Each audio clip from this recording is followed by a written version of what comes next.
Alright guys, I would say we jump right into the action and gonna look into some hands.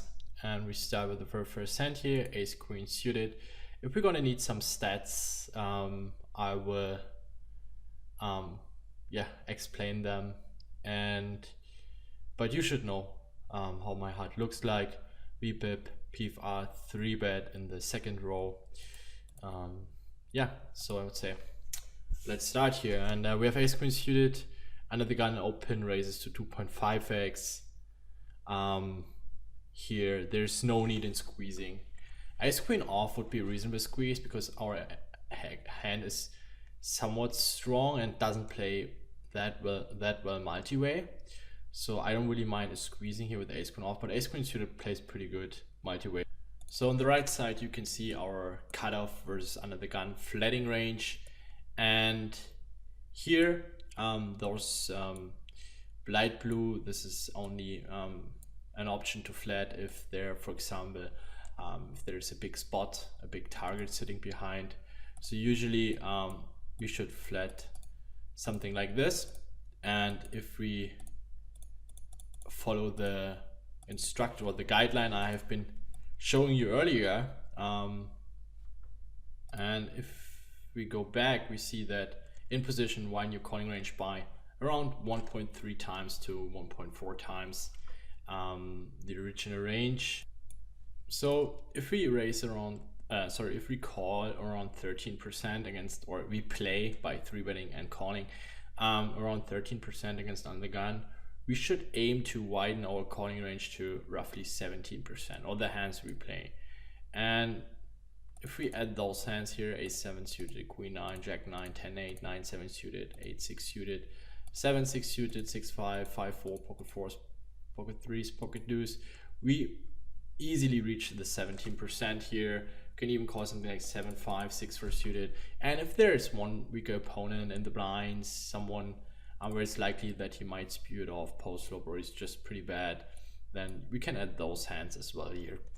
That's no problem at all. That's how my range would look like. And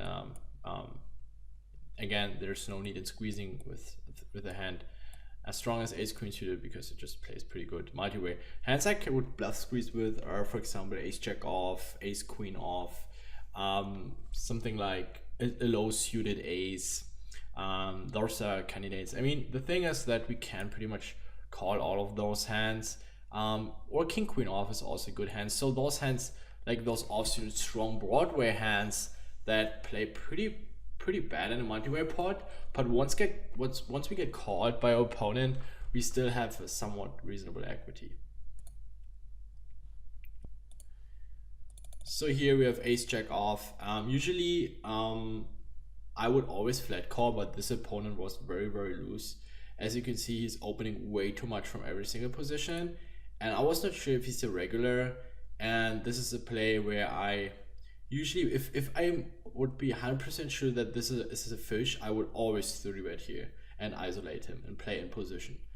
So I was not really sure. I mean, I don't want to blame him, but he was just opening too much, way too much so far. And he was also folding a lot against 3-bets. So here just 3-betting and taking down the pot with a hand like ace jack off is totally fine. I also made it on the more smaller side. Again, I just want to isolate him. And if you do want to do this isolation play against weaker opponents, you can make it a little bit smaller. Nobody would ever figure out. So especially on lower and mid stakes, it's totally fine. And it works and it goes through. So here I made an adjustment based on my opponent, based on his tendencies. And yeah, I'm pretty happy with that decision. Ace jack off here, it's similar to the ace queen situation. As you remember, I advised to squeeze a hand like ace jack off, and I would love to see a squeeze here, especially with the cutoff here. He's a recreational player. He's playing 33-19, so his gap between PFR and VPIP is pretty high. That means he's just calling too many hands, playing too many pots, and he's definitely continuing with many ace X hands I have dominated, such as ace 4 suited, ace 5 suited. Also, I dominate his broadways, for instance, Queen Jack, Jack 10 suited, Jack 9 suited, which he would probably peel against my squeeze. But I just opted to go for this for the call here. Maybe my in-game awareness was just pretty bad. I saw okay, a pretty standard call here, and I didn't look at the cutoff here. And then I have to play multi-way, and this sucks with this hand. If I would have squeezed and Under the Gun would have folded, he would have continued. I could easily set his continuation bet here. I would have taken down the pot way more often. So here I basically have to trust in flopping and flopping something, and my room for making moves post flop are somewhat limited, because since it's always going to be 3 or even 4 or 5-handed, I have to hit something. And it can be very tricky with ace jack. We cannot play a really big pot with our top pairs, so we have to be very careful there.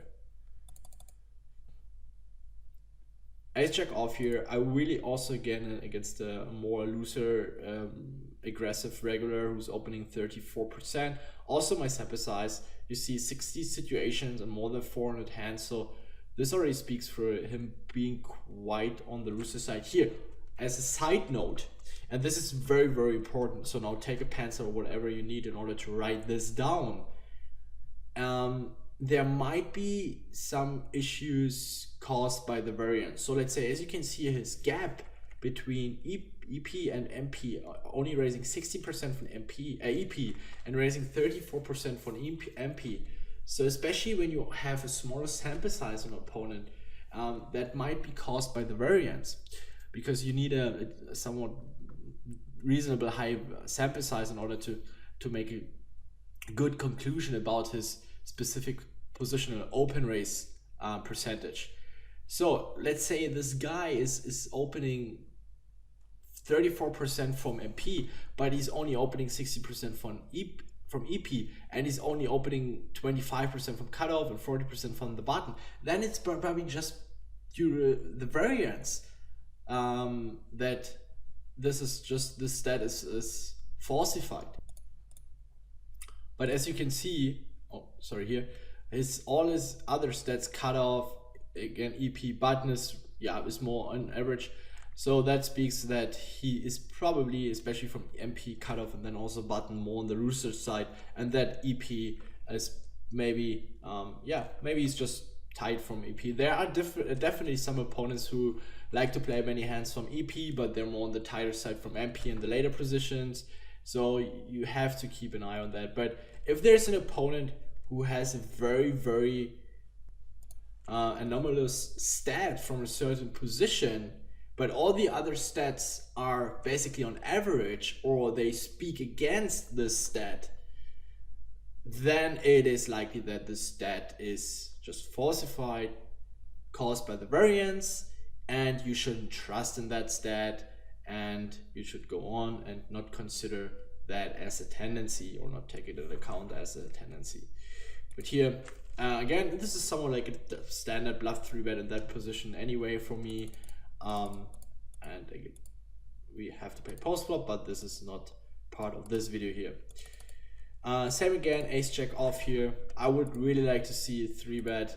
Again, I just flat called, missed the opportunity to also pressure his stack somewhat. He only has 35 big blinds, so I'm already putting him at risk to decide, okay, do I want to play for my entire stack? And also, I mean, he's a decently good regular, but he's opening around 20% from Under the Gun, which is definitely on the looser side. You can also see button is very loose, cutoff is very loose. So here I definitely would have liked to see a 3-bet.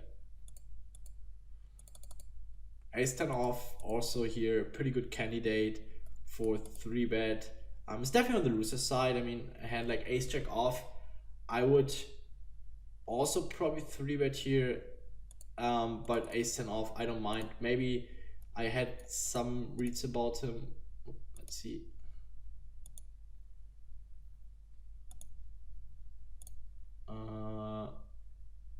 No, not really.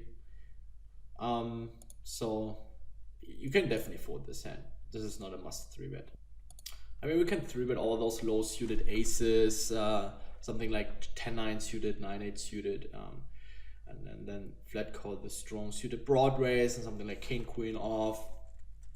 And then besides the suited aces, if we also 3-bet 9-8 suited, 7-8 suited, we might already over bluff a little bit this spot, and without having any kind of tendency about him, we should not do it.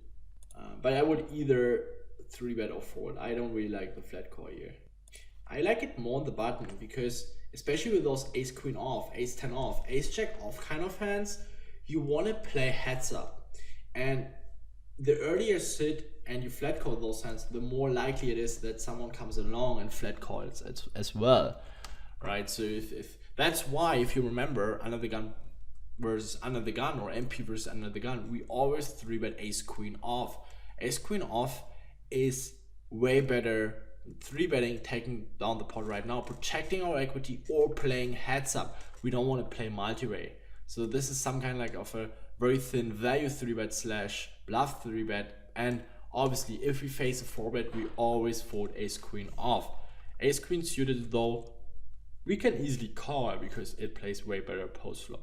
And especially with deeper stack size where people overcall, you give them the option to come along with a hand like 5-4 suited, 6-4 suited, and then we have the opportunity to set up a setup for ourselves and making flushes over flushes.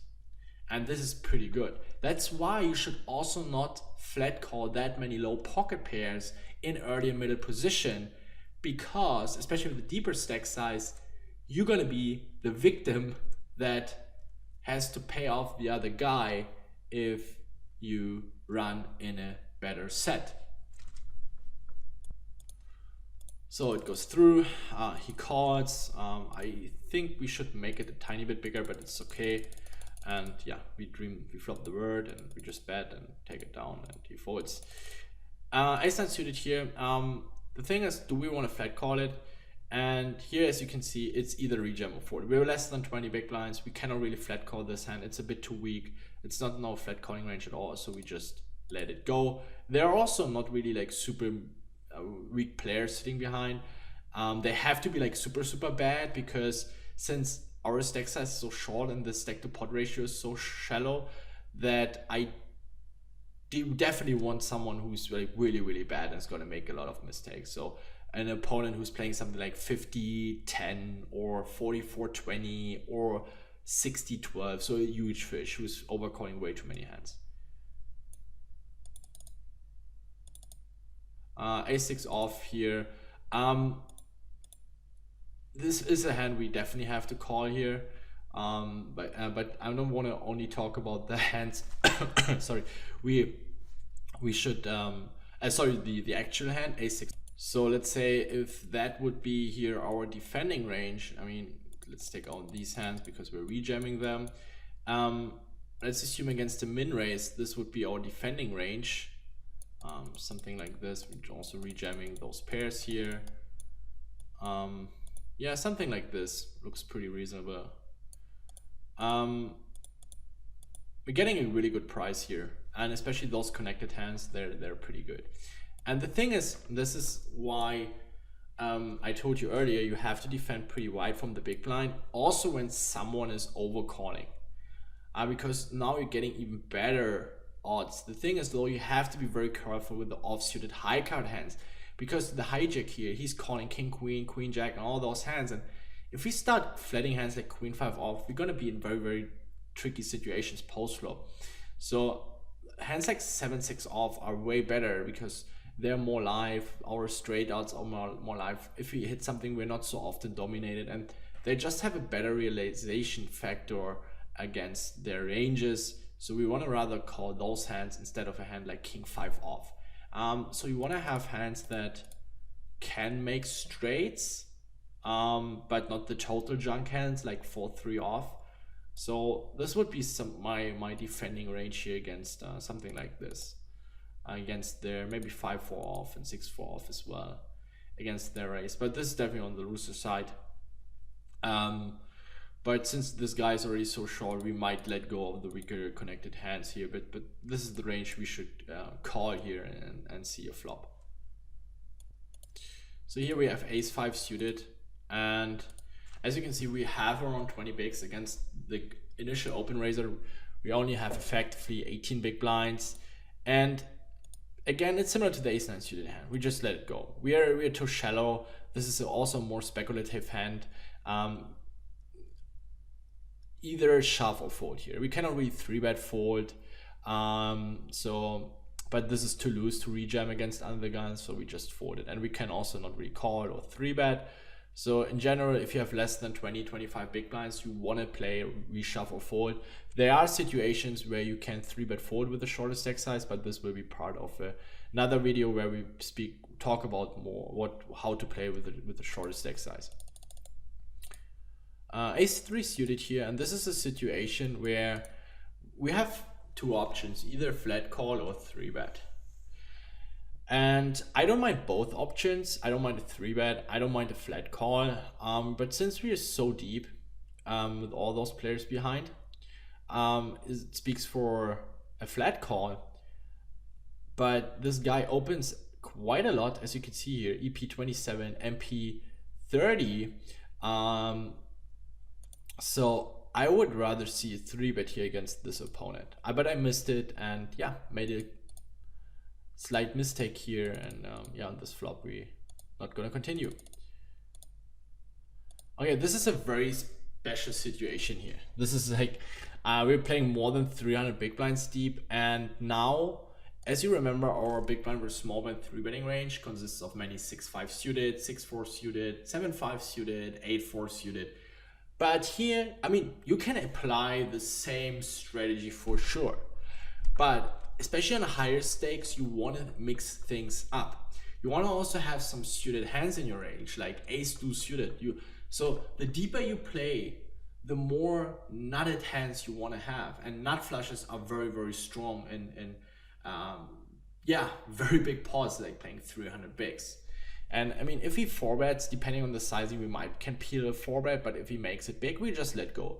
The thing is though, the deeper we get, speaking about 200, 300 big blinds, the less you should 4-bet, and people actually even unconsciously or consciously know that. I mean, here with 400 bigs, does he really, as 300 bigs, does he really want to 4-bet queens or ace king? Probably not. He's calling those hands, because what is he going to do against a 5-bet?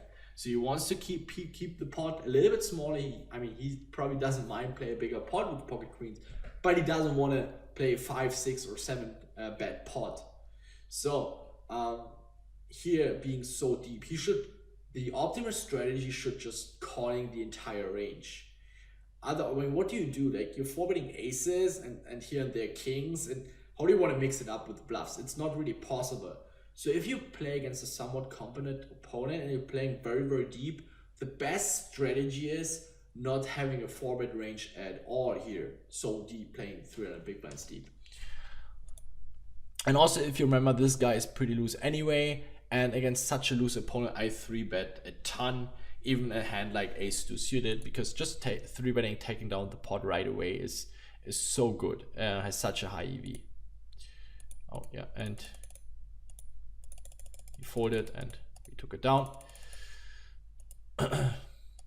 All right, here king queen off. Both options are okay. Flat, 3-bet. If you're playing against a regular who's raising our range, let's say 12, 13, 14, 15%, I don't mind a fold. King queen off is also a very tricky hand, very often dominated by under the gun's range, but most of the time you should at least flat call here. From hijack or cutoff, I don't mind a 3-bet, because again, it's not so nice to play it multi-way, but since we're on the button, there are only 2 players left to act, so most of the time we're going to play heads up or 3-handed, which is not too bad for our hand. But when we start sitting at the cutoff here or hijack, I would rather advise to 3-bet this hand as a bluff, and we hit the word and we start betting big, and he folds and we go to the next hand. King jack suited here, nothing more to say. If you look in our ranges, king jack suited is one of the hands we want to 3-bet here. Yeah, unfortunately we got the cold 4-bet and we fold. As easy as that. All right, so here we have the situation that the button opens 2.5x. Against a min raise, totally reasonable to flat. Also, if a big blind would be a huge fish, I would just call. but none of those things were given, so I go for a 3-bet and we take down the pot. So here against the 2.5x, also with a hand like queen jacks, I mean, you can flat queen jack suited. Also flatting king 10 suited is reasonably fine. In the small bet against button, this is the position where you can kind of like develop your own style. You can play a 3-bet only strategy, you can play a mixed strategy, but be aware of your frequencies. If you want to play a 3-bet only strategy, your range is pretty strong anyway. But if you want to mix it up with bluffs and value, just, you know, don't be too unbalanced, especially if you play higher stakes. On lower stakes, mid stakes, I would just advise to play very exploitative. Call those hands that play decently multi-way, 3-bet those hands that, especially a hand like ace deuce, ace 3, ace 4 suited, 3-bet them. They play way better in a 3-bet pot out of position. You have initiative, you have good equity, you can flop something, you're gonna have a lot of fold equity on the flop. So this is the approach you should follow, especially on lower mid stakes. In mid stakes, I'm talking about $100 average buy-in and below. Try to follow a more exploitative approach. So here we have our very first squeeze situation. And I really liked how I played this hand, even though it didn't work out. Maybe there was someone smarter than me and he sniffed it out, but who knows. So this guy opens and he's, as you can see, very aggressive, 32-25. And this guy here also very play happy. So the perfect spot to squeeze. Also, king 10 off here is a pretty marginal defend, a marginal call here. First of all, the opponent opens 3 times the big blind, and as you remember, against the bigger open raise, we rather want to squeeze or 3-bet a little bit more often. Also, given the situation, loose open raiser, a loose cold caller, and the raise is coming from a somewhat late position, and a late position cold caller, and it's a middle position open raise, sorry. We have a really nice squeezing spot here. But the button comes over the top and he just rips it. But I mean, yeah, if he jams so deep, he probably just had it. And that's totally fine. I'm really, really happy with this play. And I'm really proud and really glad that I figured that I took this spot. And in this very situation, I was probably playing with more consciousness. I was aware of the situation. And yeah, and then I took it.